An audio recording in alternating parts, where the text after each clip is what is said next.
C'est l'histoire d'un monde où l'esclavage a dessiné ses territoires et ses propres frontières.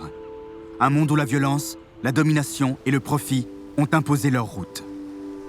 Ce système criminel a façonné notre histoire et fondé les plus grands empires à travers le monde. À cette époque-là, il n'y avait pas de pétrole. Les esclaves étaient la force motrice de ces empires qui se mettaient en place. Au XIVe siècle, l'Europe s'ouvre au monde et découvre qu'elle se situe en marge de la plus importante zone d'échange de la planète. On a tendance à oublier que l'espace de production de richesse, c'est l'Afrique à ce moment-là. Cette carte, l'Atlas catalan, aiguise l'appétit de conquête des Européens. Carte des vents, l'Atlas guide les marins comme les voyageurs terrestres. Carte politique, il renseigne sur les forces en présence. Carte économique enfin, il indique les routes de commerce vers l'Afrique et ses ressources. Un petit royaume s'élance le premier à l'assaut des côtes africaines, le Portugal. Dans son sillage se dessine une nouvelle route de l'esclavage.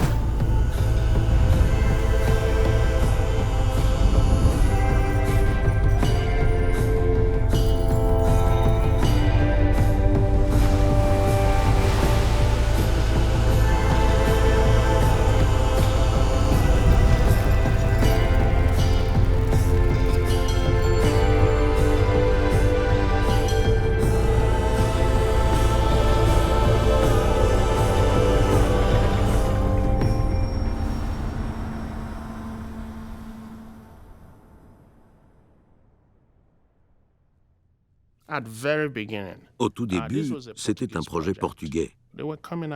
Les Portugais sortaient des croisades, où ils avaient mené une guerre terrible contre les musulmans au sud.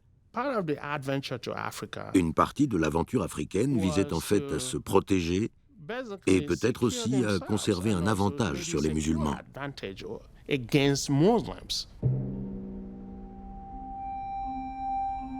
Lisbonne, première ville du Portugal et seule capitale européenne implantée sur la côte atlantique.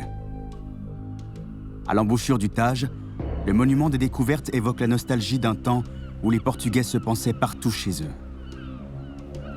Figés dans la pierre à 52 mètres au-dessus du fleuve, les héros du Portugal, pionniers de la conquête, dominent l'océan qui leur a apporté tant de prestige et de richesse. À leur tête, le prince Henri, dit Henri le Navigateur, architecte d'un projet périlleux, ouvrir par l'océan Atlantique une nouvelle route commerciale pour contourner les musulmans en Méditerranée et aller chercher l'or d'Afrique. Au XIVe siècle, les Portugais ont réussi à bouter les Arabes hors de leur territoire. Le royaume a maintenant les coudées franches pour partir à la conquête du monde. En lui promettant l'or et la puissance, Henri le Navigateur convainc toute sa noblesse de le suivre dans cette aventure. Henri le Navigateur, c'est le prince héritier. À sa façon, oui, cette figure mythique, qui est ce grand prince chrétien portugais, qu'on a présenté comme étant quelqu'un de très dévot. Au départ, il est à la tête d'une bande de razzieurs, des pirates qui font des captifs. Pour braver l'Atlantique, cet océan sur lequel aucun marin européen n'avait osé s'aventurer, le prince Henri dispose d'un engin révolutionnaire. Les caravelles, voiliers à haut bord capables d'affronter les tempêtes en haute mer.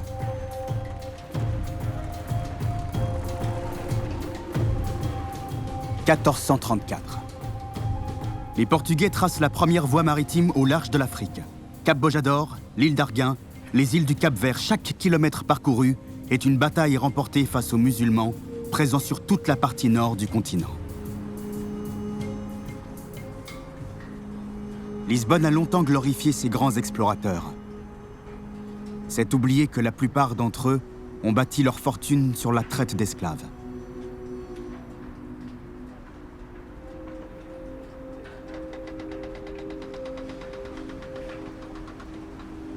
Aujourd'hui, Lisbonne fait peau neuve.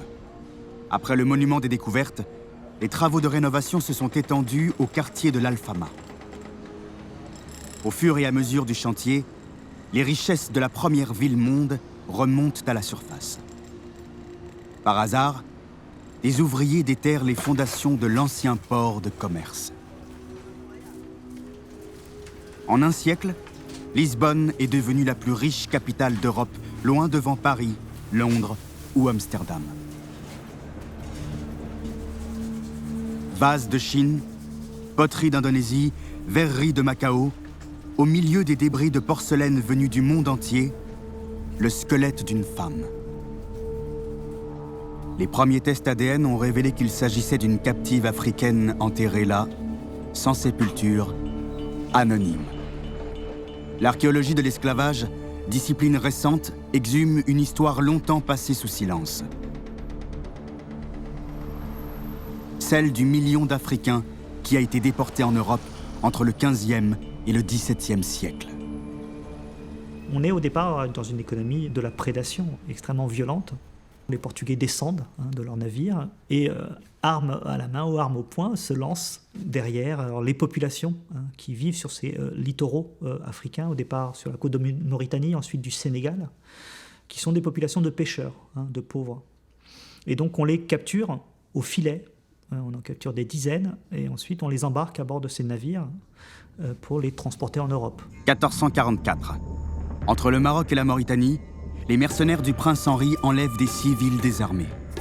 Déportés vers le Portugal, ces premiers captifs sont déchargés dans le premier port sur le chemin du retour, Lagos.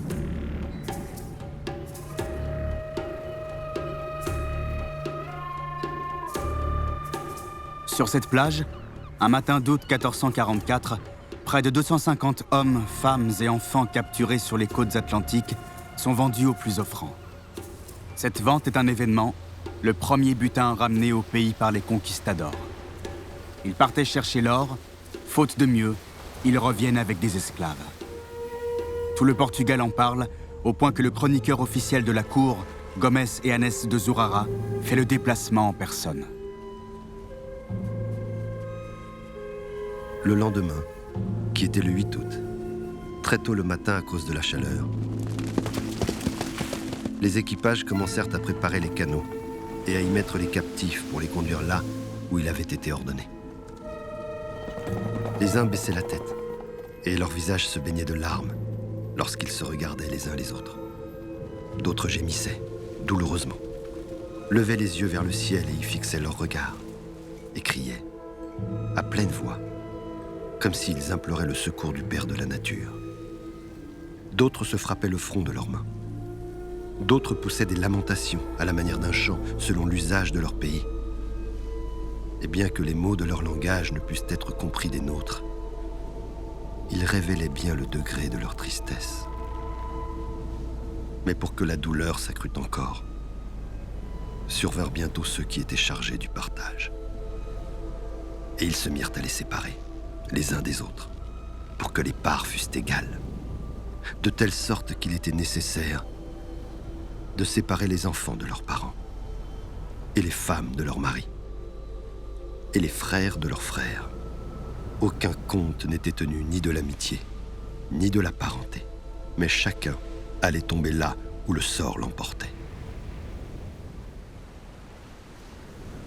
Zurara, ce qu'il nous décrit, c'est une scène d'une extrême violence. Donc des enfants qui sont arrachés à leur mère, des scènes de cris, des coups de fouet.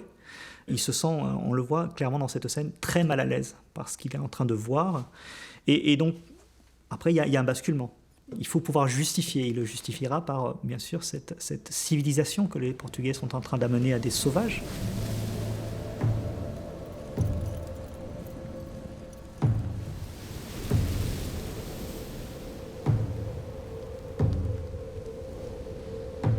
Au début du XVe siècle, le commerce d'êtres humains est courant sur tout le pourtour méditerranéen, au Portugal, mais aussi dans le sud de la France, en Espagne, en Italie ou en Sicile. L'essentiel des captifs qui circulent en Méditerranée proviennent des Balkans et passent par les ports de Chypre, de Constantinople et d'Alep.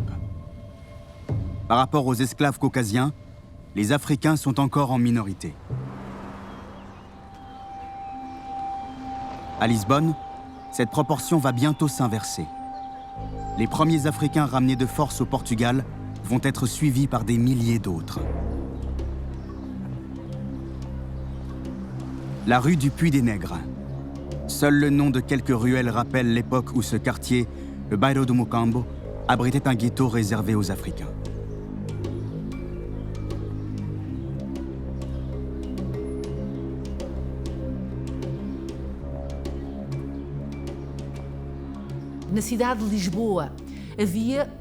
À Lisbonne, il y avait des quartiers clairement marqués par l'origine des populations qui y vivaient. Il y avait la Mouraria des morts, il y avait les Judiarias des Juifs, et effectivement, il manquait une prétaria, même si le terme apparaît dans un ou deux documents. Il manquait une prétaria, le quartier des Noirs. C'est comme ça qu'on désignait les Africains. Et ce quartier, on l'a appelé Mocambo. Les Africains qui y habitaient participaient à différentes tâches. Ils participaient aux tâches agricoles, au travail de la poterie, au travail du fer, mais aussi à des tâches liées à la mer, la pêche et la marine. Et puis bien entendu au commerce et à l'entretien de la ville de Lisbonne. Ils sont porteurs d'excréments, donc des métiers qui très vite vont être considérés comme des métiers impurs. Des esclaves qui vivent, alors aussi curieux que ça puisse paraître, chez leur maître. Ils sont intégrés à la famille. Et donc ils sont considérés comme des membres de la famille élargie. Pas une famille de sang, mais quelqu'un qu'on a recueilli et auquel on peut faire confiance puisqu'on donne son nom de famille à ces esclaves. Donc on est clairement dans une société, entre guillemets, qui intègre. Alors, mais intégrer veut aussi dire exclure, hein. C'est-à-dire qu'on les intègre, mais en tant qu'esclaves. 1453. La guerre sainte entre la chrétienté et l'islam se solde par la victoire des musulmans. Constantinople, dernier reliquat de l'Empire romain d'Orient, tombe aux mains des Turcs. Un rideau de fer s'abat entre la rive chrétienne de la Méditerranée et les Indes. Les routes de commerce sont coupées, bloquant la circulation des esclaves en provenance des Balkans. Pour l'Europe chrétienne, poursuivre la conquête de l'Atlantique est plus nécessaire que jamais. Le conflit islamo-chrétien était dans une impasse, et toute la région dans laquelle ils achetaient habituellement des esclaves était soit christianisée, soit islamisée. Il ne restait plus qu'un territoire vers lequel se tourner. L'Afrique s'est retrouvée associée à l'esclavage à cause de ces événements.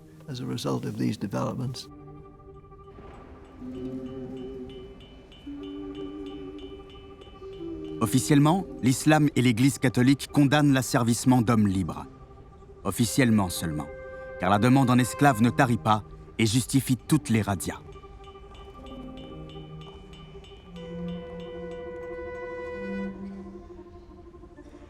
On est quand même dans des sociétés où les gens sont mus par la religion. Je ne dirais pas que c'est des fanatiques, hein, puisque là l'expression renverra à quelque chose de trop contemporain, sans doute. Mais les motivations religieuses, c'est-à-dire conquérir des espaces d'islam pour en faire des terres de chrétienté, elles sont extrêmement importantes, et puisque derrière, il y a la papauté, hein, qui va appuyer l'expansionnisme portugais en concédant des droits à coloniser. Pour prendre sa revanche sur les musulmans, le pape Nicolas V apporte sa caution morale aux Portugais. Grâce au soutien du Vatican, ceux-ci peuvent poursuivre leur razzia en Afrique en toute impunité.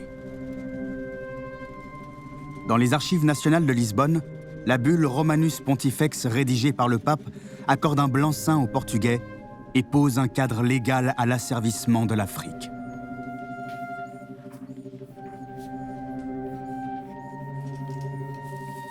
Nous avons donné la faculté ample et simple au roi Alfonso d'envahir, de rechercher, de capturer, de vaincre et de subjuguer tout sarrasin et païen et tout autre ennemi du Christ, ainsi que de réduire leur personne en esclavage perpétuel. Esclavage perpétuel. Deux mots décrétés par la plus haute autorité catholique. Deux mots qui tombent comme une sentence pour les Africains. Deux mots qui vont tout justifier au nom de Dieu.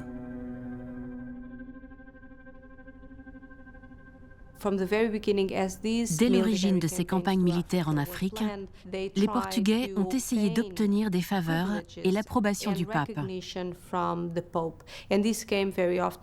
Cela se faisait très souvent sous la forme de bulles pontificales. Il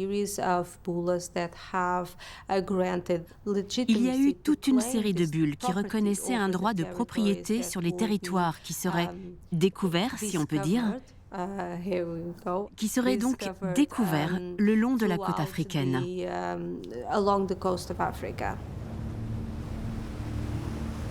Avec la bénédiction du pape, les Portugais s'aventurent toujours plus au sud des côtes africaines. À bord des caravelles, c'est toute l'Europe qui se joint au Portugal pour faire main basse sur l'or et les esclaves d'Afrique. Flamands, Allemands, Anglais, Génois et Vénitiens, tous les marchands européens investissent dans l'aventure atlantique. Parti de Lagos, le Vénitien Alvise Cadamosto est le premier marchand européen à atteindre les côtes de Sénégambie.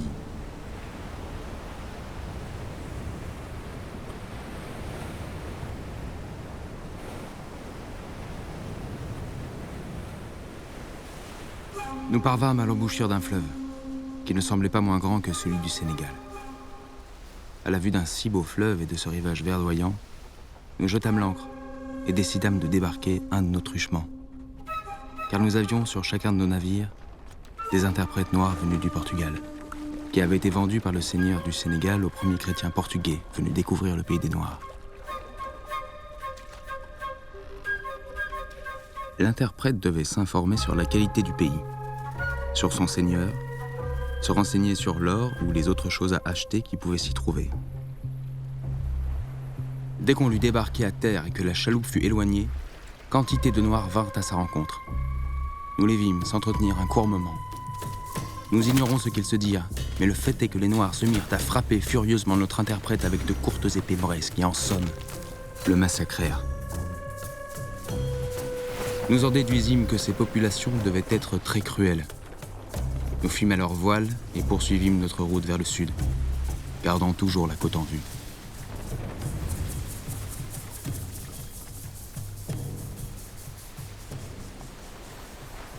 C'est pas l'ensemble de la société africaine qui est là amorphe et des marchands européens arrivent et entrent dans les villages récupérer ou ramasser, pour ainsi dire, des individus et les mettre en captivité. Les sociétés africaines disposaient de leur pouvoir, avaient une capacité d'initiative et négocier, discuter les termes du rapport avec les marchands européens. La bascule, c'est que les Portugais rentrent dans ce qu'on appelle l'Atlantique Sud, hein, et donc au-delà de l'équateur, et donc on rentre dans un autre espace économique. Et donc dans l'Atlantique Sud, les Portugais vont entrer en contact avec l'Empire du Congo, qui va jouer un rôle important sur toute la période. 1471. Les Portugais prennent possession d'une île déserte au large des côtes africaines. Inhabitée, vierge et fertile, Sao Tomé est un mouillage parfait, un port sûr à 150 000 marins de la côte. Ce poste de vigie permet de garder en ligne de mire l'État le plus puissant de la région, le Royaume Congo. Les îles de la côte atlantique de l'Afrique étaient des bases très importantes pour la navigation, c'est-à-dire principalement des ports d'escale. Les îles présentaient aussi l'avantage de pouvoir s'y installer sans s'exposer à trop de conflits avec les Africains. À 10 jours de mer de Sao Tomé s'étend le Royaume Congo, un pays 2 fois plus grand que le Portugal. C'est un pays riche et organisé avec lequel les musulmans n'ont pas été en contact.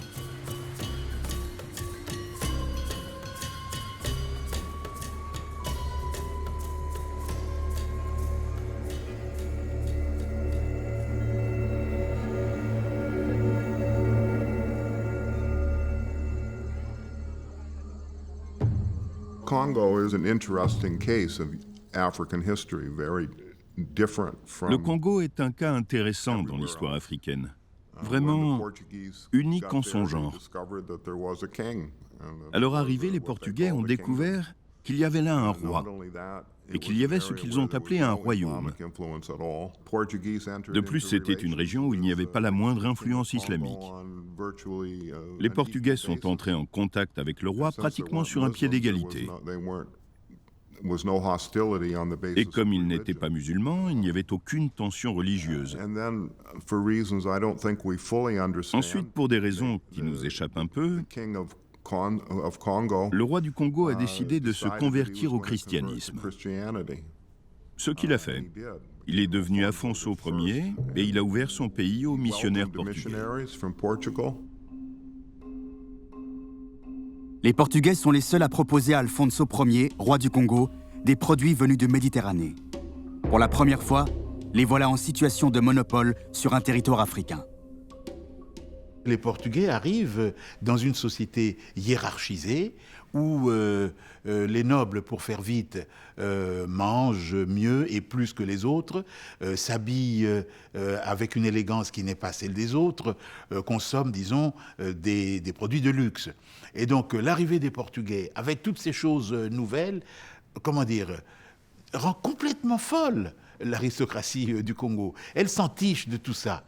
Et donc, on a le sentiment que les mœurs sont en train de se transformer. Elles se transforment effectivement. Les dessins des premiers missionnaires arrivés au Congo rendent compte de ce nouveau système de troc.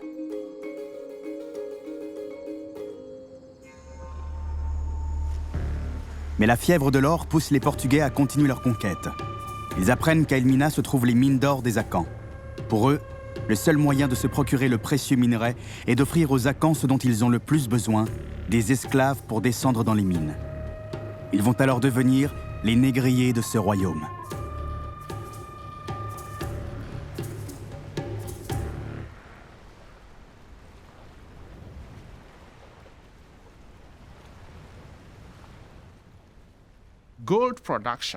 La production de l'or, qui existait depuis des siècles en Afrique de l'Ouest, y compris en Guinée, au Mali et dans une partie du Sénégal, avait migré essentiellement vers les gisements des Akans au Ghana.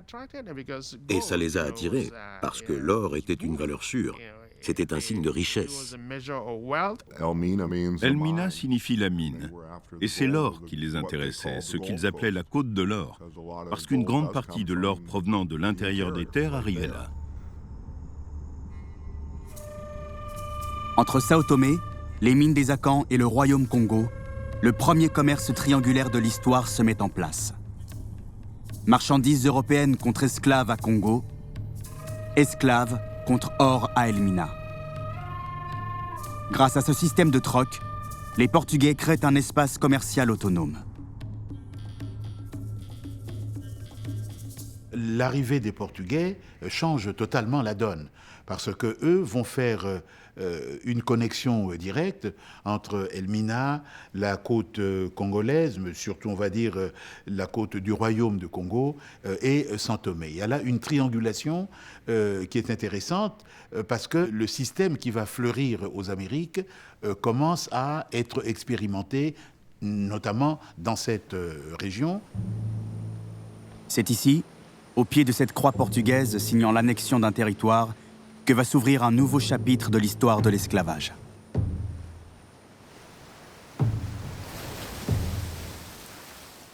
C'est ici, à Sao Tomé, que les Portugais vont créer la première plateforme de déportation massive de captifs.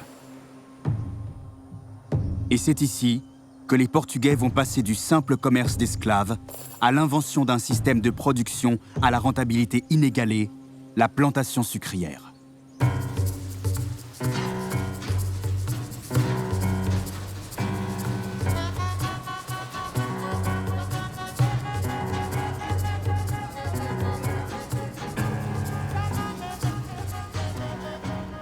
Avec des milliers de captifs débarqués sur ces plages, Sao Tomé devient une île exclusivement dédiée à la production de sucre. Sao Tomé, en principe, ça a le mérite d'être un laboratoire. Hein? Un laboratoire parce qu'on va assister au mariage de l'homme noir et la canne à sucre. C'est un mariage, on va voir que ça marche bien ce mariage. L'homme noir, la canne à sucre, donc On va le marier ensemble. L'idée est simple, on transforme l'île en une plantation où on importe des esclaves qui sont à portée de main. On a tous les ans 4000 esclaves qui arrivent sur un espace très réduit. Donc ça veut dire des fortes concentrations. Et donc pour la première fois, on peut parler d'une colonie noire et une société esclavagiste. Donc on a changé, me semble-t-il, de modèle.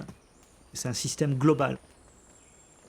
Sao Tomé semble vivre dans un temps suspendu. La canne à sucre a été remplacée par le café, puis le café par le cacao. En débarquant sur l'île, les premiers captifs ont apporté avec eux leur connaissance du travail de la terre sous les tropiques. Malgré ce savoir-faire, Sao Tomé reste l'un des États les plus pauvres au monde.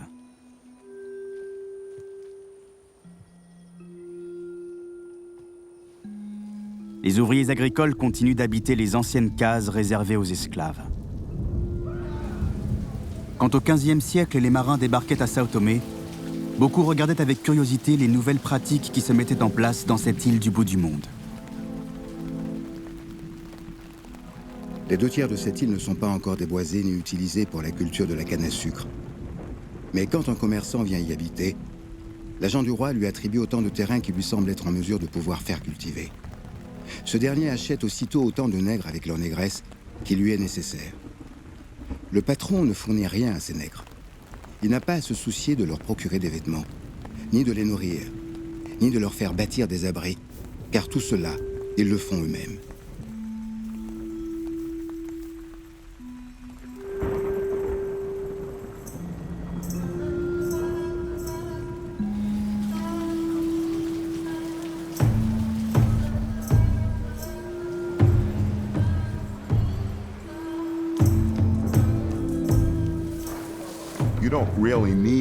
Ce n'est pas indispensable d'avoir des esclaves pour cultiver la canne à sucre, mais vu l'étendue de leur plantation, si. Il fallait des esclaves parce qu'au moment de la récolte, on les faisait travailler 14 heures par jour, jusque tard dans la nuit. Les nuits de pleine lune, on coupait toute la nuit. Bien sûr, avec la fatigue, on risquait plus de se blesser. C'était donc très dangereux et extrêmement dur. It was extremely hard work.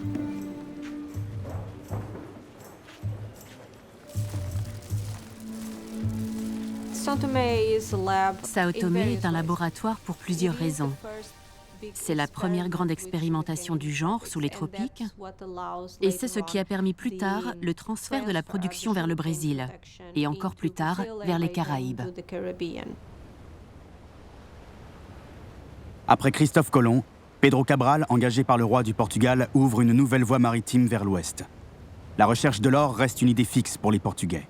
Mais ils savent désormais que s'ils échouent, la canne à sucre pourra remplacer ce métal précieux. Le 23 avril 1500, son navire accoste un territoire inconnu. Le départ de Belém. Comme vous le savez, sire, nous nous trouvâmes dans les îles des Canaries. Aperçûmes les îles du Cap-Vert.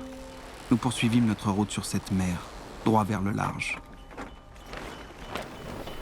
Au 23 avril, à l'heure des vêpres, nous aperçûmes la terre. D'abord un grand mont très élevé et arrondi, au sud duquel se trouvaient d'autres montagnes plus basses. Puis une plaine couverte de grandes forêts. Pedro Cabral vient d'atteindre le Brésil. Sur les côtes américaines, les gisements d'or sont introuvables. Pour être rentables, ces terres immenses devront être cultivées. Au commerce d'esclaves entre l'Europe et l'Afrique va bientôt s'ajouter une nouvelle route de traite vers le Brésil. Les Santomé avaient la tâche non seulement d'aller chercher des esclaves sur les côtes des royaumes africains, de les ramener à Santomé, et à partir de 1516, ils vont commencer à les ramener au Brésil. Donc, ils étaient des vrais intermédiaires. Les Santomé avaient le monopole des fournitures d'esclaves au Brésil. 1516. Au départ de Sao Tomé, des contingents de captifs commencent à embarquer vers le Brésil et les Caraïbes. Entre le Royaume Congo, Sao Tomé, le Brésil et le Portugal, se dessinent les premières routes de traite transatlantique. En Europe, chaque année, des centaines de captifs arrivent par les navires portugais.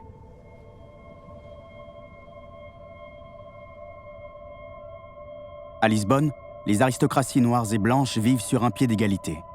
Elles partagent la même langue, les mêmes intérêts. Toutes s'enrichissent grâce au commerce d'esclaves et du sucre.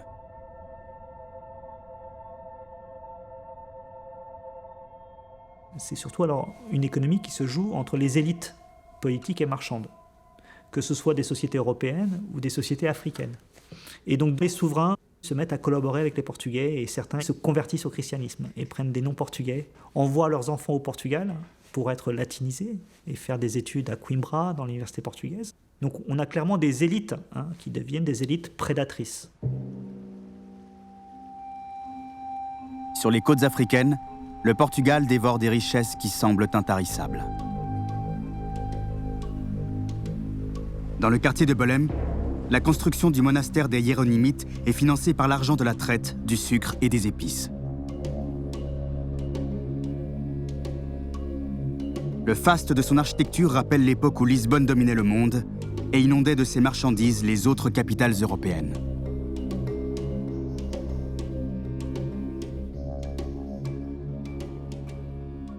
La traite négrière, et là il faut parler de traite négrière, parce que ça ne concerne que les Noirs, il n'y a plus que des esclaves africains dans cette économie, est la principale source de revenus pour la couronne portugaise et pour une partie alors des élites portugaises. On a un État qui se construit sur les revenus de l'outre-mer. Donc on passe clairement à une autre phase. Avec l'arrivée des Européens en Afrique, l'histoire de l'esclavage entre dans une nouvelle dimension. Le trafic d'êtres humains se resserre exclusivement sur l'Afrique équatoriale. Et par les moyens mis en œuvre, le nombre des déportations atteint des niveaux inégalés jusque-là.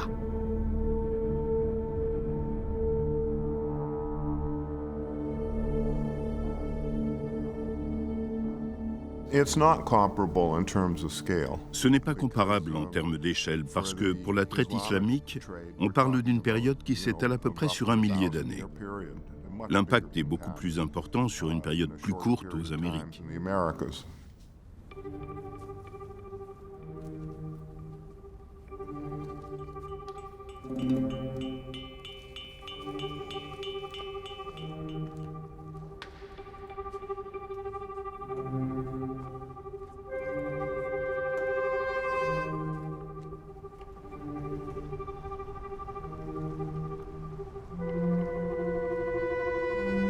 À Lisbonne, l'histoire des esclaves africains arrivés en Europe est tombée dans l'oubli. Les traces de leur présence ont été détruites lors du tremblement de terre de 1755. La ville s'est reconstruite en éparpillant les morceaux de sa mémoire. Dans ce pavillon de chasse à quelques kilomètres de la capitale, un tableau d'un artiste flamand, La Fontaine du Roi, dépeint Lisbonne en 1580. Ce tableau montre un quartier aujourd'hui disparu, où blancs et noirs dansaient ensemble.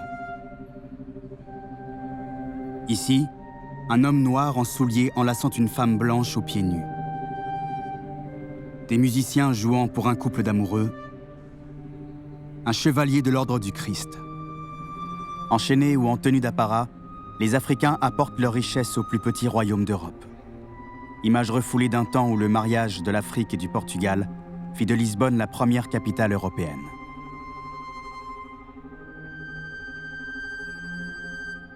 On estime que dans les années 1500, il y a déjà 10% de la population de Lisbonne qui est une population noire, alors sans compter les descendants. Séville, c'est à peu près les mêmes chiffres. Barcelone aussi. Malaga.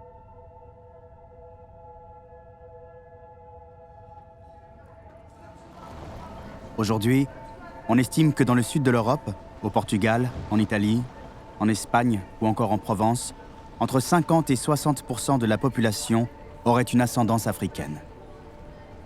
É entre nós, está na altura de falarmos entre nós, trabalharmos entre nós, começar a questionar quem fomos antes e após naus e caravelas terem levado tantos de nós. Corpos negros renegam a ancestralidade africana, porque carregam as ideias e imagens construídas daqueles que alegam que nada fomos, nada construímos, nada ensinamos, ainda hoje negam presença ou herança negra na Europa pré-tráfico negreiro.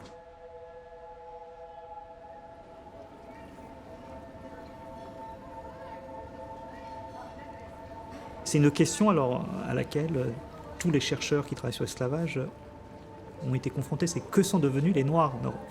Alors il y a des gens qui disent, voilà, les chiffres ne sont pas si importants que ça. Donc ils ont été dilués dans la population et de par eux-mêmes, ils ont disparu. Ça, c'est difficilement tenable quand même de dire qu'il y a tout un tas des milliers, ou dizaines de milliers, ou centaines de milliers d'hommes et de femmes qui disparaissent sans laisser de traces et sans rien transmettre aux générations suivantes. Alors nous, historiens, quand on travaille sur les archives, il est assez facile de retrouver un ancêtre africain.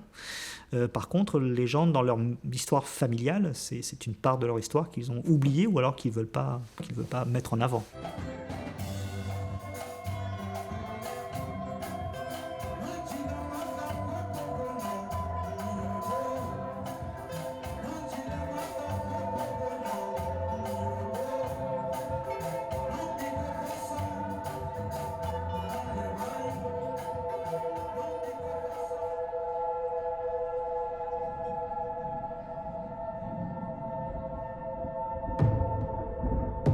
Les marchands vont chercher ces esclaves dans les régions frontalières au royaume.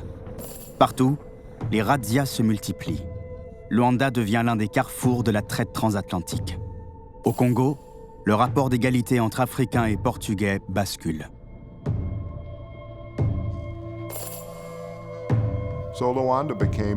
Luanda est ainsi devenu, à partir des années 1590, le port le plus important d'embarquement des Africains pour les Amériques. 23% à peu près de tous les Africains sont partis de Luanda. Ils allaient en grande majorité au Brésil. C'était de loin la plus grande destination d'Africains pour les Amériques. Près de la moitié des Africains se sont retrouvés au Brésil. Luanda a vraiment été un avant-poste du Brésil. On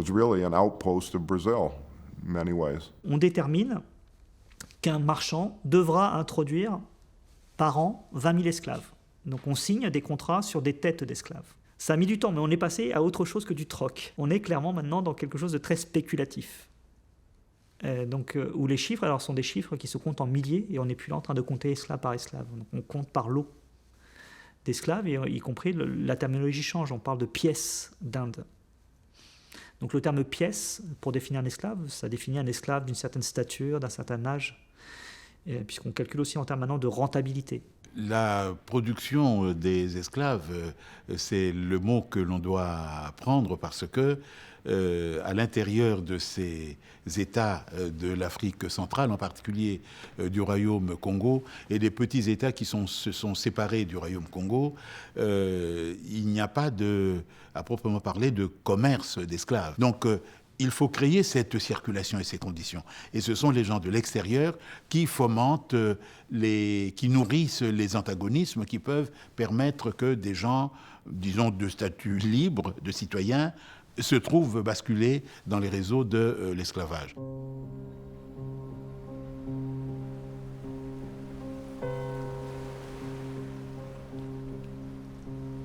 Dans les rotations entre les côtes africaines et le Brésil, un bateau négrier s'échoue au large de Sao Tomé. Les Angolares sont les descendants de ces naufragés. Leurs ancêtres ont trouvé refuge sur cette plage. Pendant près de 500 ans, les Angolares ont vécu là, loin des plantations et des Portugais. Pauvres, esselés, mais toujours libres. Ils ont fait de ce récit le socle de leur identité et de leur esprit de résistance.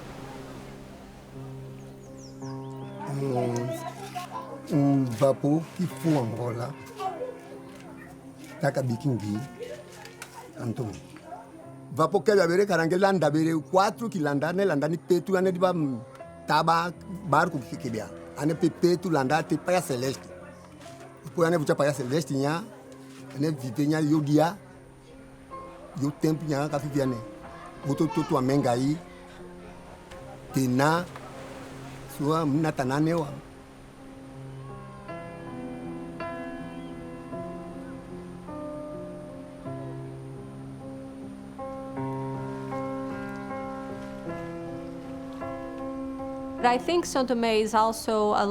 Je pense que Sao Tomé est aussi le laboratoire d'un nouveau modèle de relations sociales.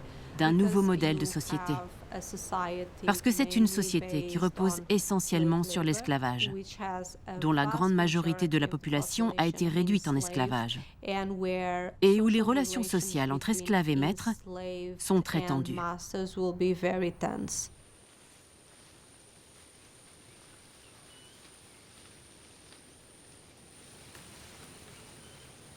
À Sao Tomé, joyau de l'Empire, l'édifice sucrier se fissure. L'île est un territoire impossible à contrôler. Au cœur de la forêt, des groupes d'esclaves fugitifs établissent des mokambos, ces lieux de refuge où ils s'organisent en communautés armées.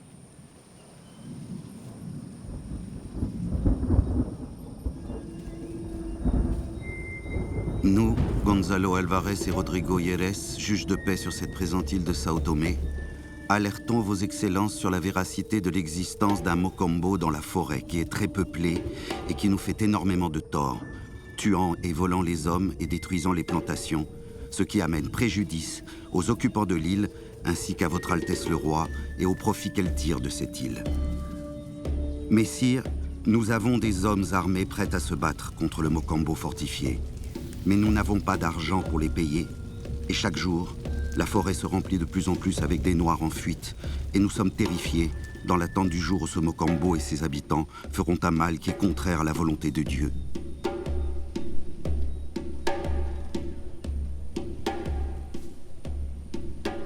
La distance entre Lisbonne et Sao Tomé joue contre la couronne portugaise. Les gens du Congo ne veulent pas intervenir dans les affaires de l'île. Les Portugais manquent d'hommes en armes sur place pour défendre leurs intérêts. Alors pour y remédier, ils vont les fabriquer.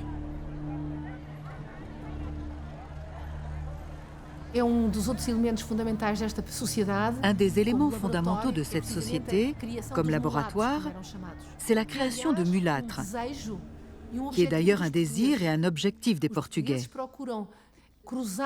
Les Portugais cherchaient à croiser les Blancs avec les femmes noires, justement pour créer une population métisse.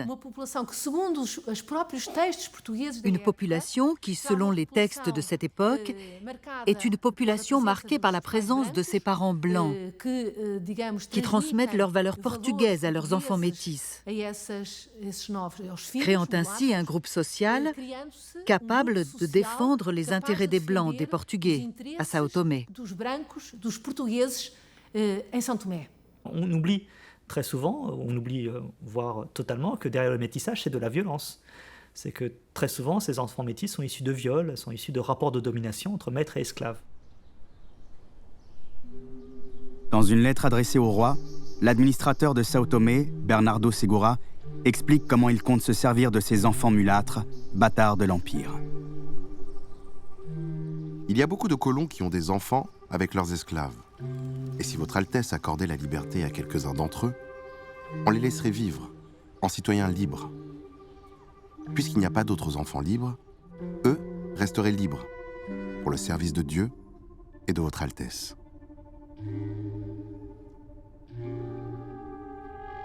Croiser des hommes blancs avec des femmes noires. À Sao Tomé, les mulâtres portugais forment un groupe à part qu'on baptise les Fils de la Terre. En défendant les intérêts de la couronne, ces Fils de la Terre deviennent des acteurs de premier plan du système négrier.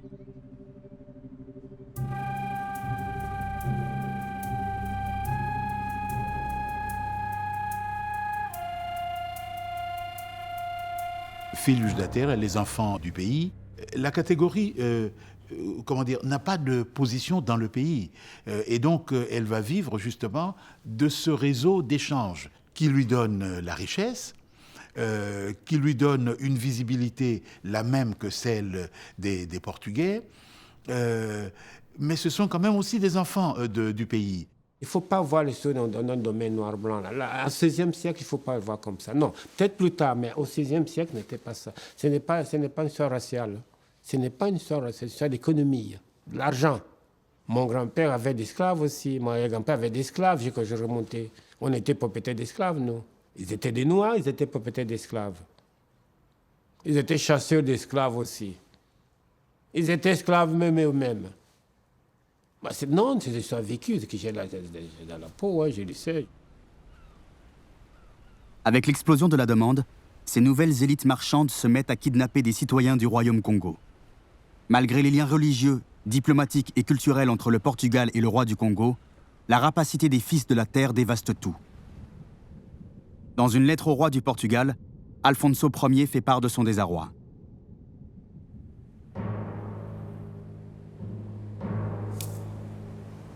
Seigneur, Votre Altesse doit savoir que notre royaume va à sa perdition.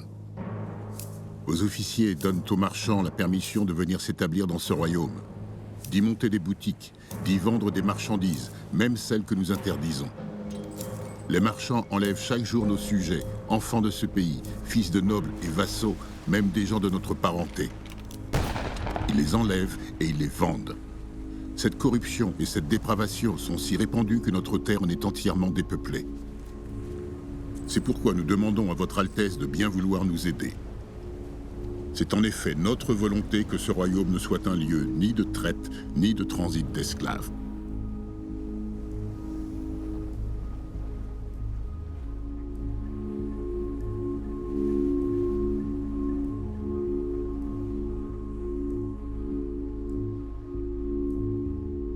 Afonso, je crois, a été finalement un prince beaucoup plus intelligent qu'on ne le dit.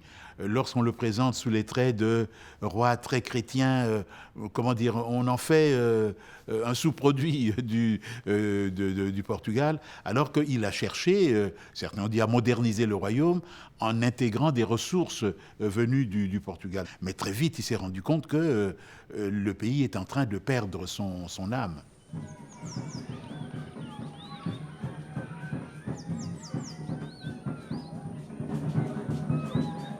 Chaque année, les Santoméens rejouent ce premier mariage entre l'Afrique et l'Europe. Pour en exorciser la violence, ils incarnent tous les rôles et portent tous les costumes. Une danse où victimes et bourreaux cohabitent, fils d'une même famille. Le nom de cette procession, Chiloli, viendrait du mot tragédie.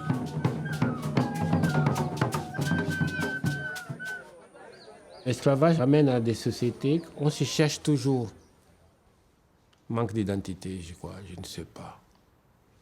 Les souvenirs de l'Afrique sont tellement vagues, même pour nous, Santoméens, qu'on est à quelques 100 et quelques 200 kilomètres, les 150 km de la côte. On est plus proche des côtes africaines que les Antillais, Réunionnais, etc. Même là, ça nous pose un problème, les souvenirs. Quels souvenirs j'ai de l'Afrique? Aucun. Et pourtant, je suis noir. Aucun.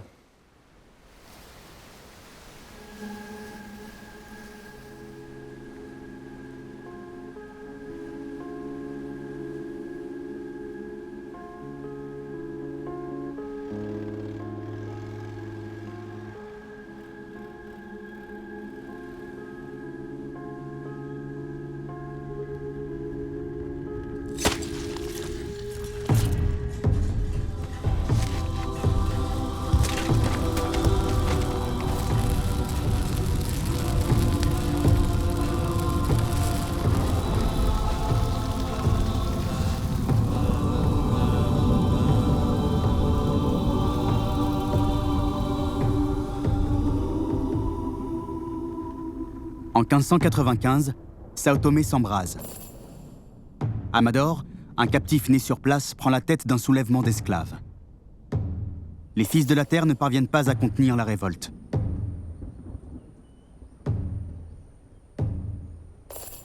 L'expérience santoméenne vient de montrer ses limites. Qu'importe, l'alliance entre les esclaves africains et la canne à sucre a été consacrée. Les Portugais savent qu'ils peuvent désormais exporter leur invention partout. Un à un, ils vont démonter les moulins, les fours, les usines à sucre et les reconstruire au Brésil. L'élément déterminant qui modifie l'orientation de la traite des esclaves, c'est le transfert des plantations d'un côté à l'autre de l'Atlantique. La traite se déplace vers la région des Amériques, qui est la plus proche de l'Europe, à savoir les Caraïbes.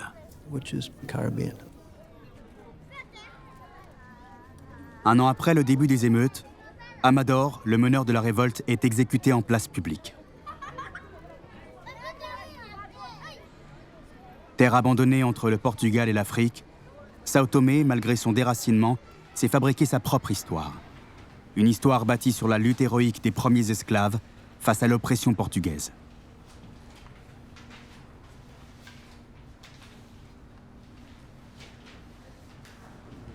Amador, mataram Amador, enforcaram nosso rei. Ninguém esqueceu de ti. Todo o sacrifício por nós dedicamos jamais será esquecido. Estás morto, mas presente no nosso coração, no coração dos santomenses. Amador, Amador, Amador, morto, mas vivente, em nosso homem que pela sua pátria lutou e a sua história o povo amou.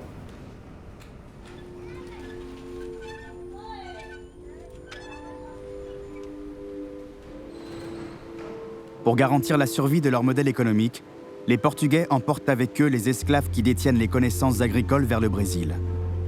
En montrant que ce modèle est exportable aux Amériques, ils donnent l'idée à toute l'Europe d'en faire autant. Sao Tomé a été l'étape intermédiaire dans l'expansion de la canne à sucre. D'une certaine façon, elle a été la première île des Caraïbes, même si elle n'était pas aux Caraïbes.